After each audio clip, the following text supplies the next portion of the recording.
Still think that your probiotics have to be alive and viable for them to have a health benefit? Not true. Even certain dead probiotics can be helpful for your health. Don't know what I'm talking about? Well, stay tuned as you don't want to miss today's episode. And what's up everybody, CW here from Consider It Health, and today we're talking ghost probiotics, also known in the literature as paraprobiotics or bacterial lysates. Now, if you've ever researched probiotics, you've probably read that for a good probiotic to actually work and have health benefit, it has to survive the trek down your digestive tract. But you know what? That's only partially true. Even dead probiotics can have some benefit. But wonder how that can be? Well, here's a quick lesson on probiotics and how they actually help us. Now, the first way that probiotics benefit us is they crowd out the bad microbes that may be detrimental to our health.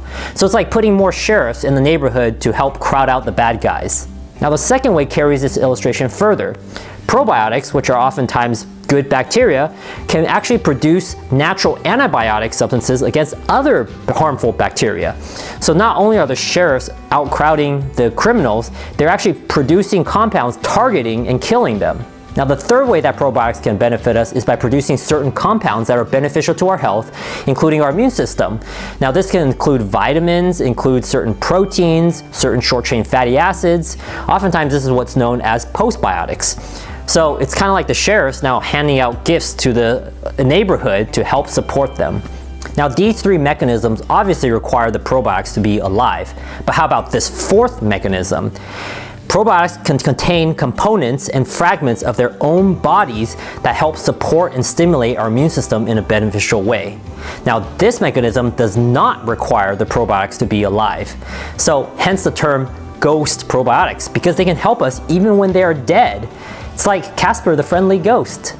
And this is not new. Even as far back as the 1970s, that's 50 years ago, scientists were carefully killing and breaking up bacteria and putting those parts in a mixture and giving them to humans to see if we could strengthen their immune system.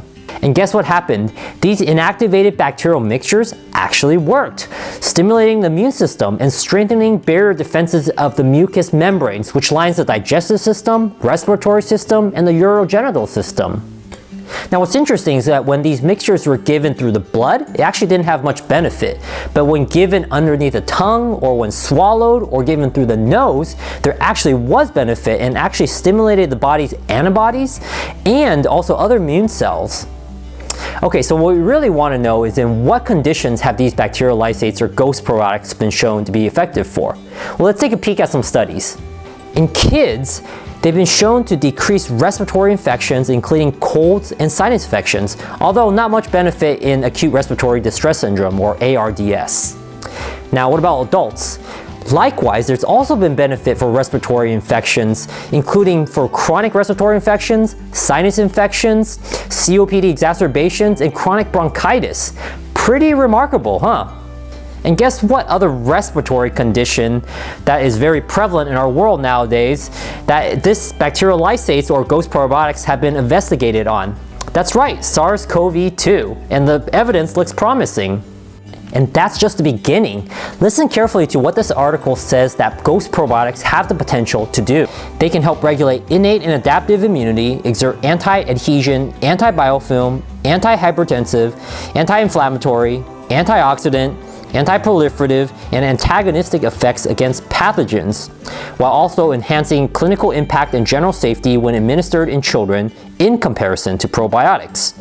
Now, clinical evidence have underlined the paraprobiotics' impact in children and young infants against atopic dermatitis, which is eczema, respiratory and gastrointestinal infections, in addition to be useful for immunocompromised individuals. Pretty awesome. Now, ghost probiotics certainly warrant a lot more research as a promising tool against a number of infections. Now, these things modulate our immune system, which is a great thing, but I'm sure that in certain circumstances and in certain populations, we have to be really careful. If history has told us anything, we tend to oversimplify things in our attempts to biohack the body. And not surprisingly, there are already a few products on the market that contain bacterial lysates in them. Here are just 2 sample products. Now, if you want to buy some, I did include a link below. Now, as with all supplements, quality does matter, and buying from a reputable company is very important. Now, specifically for bacterial lysates, just remember this. It's like probiotics where that different bacterial lysates may have different benefits. If you look at this chart here, you'll see that different bacterial components may have different benefits. And so if you look at lactobacillus versus Saccharomyces boulardii, there may be different benefits for the immune system. So again, it is strain specific, again, not unlike probiotics. Well, that's it for Ghost Probiotics for now. Leave me a comment below on what your thoughts are on these compounds. But until the next time, be well.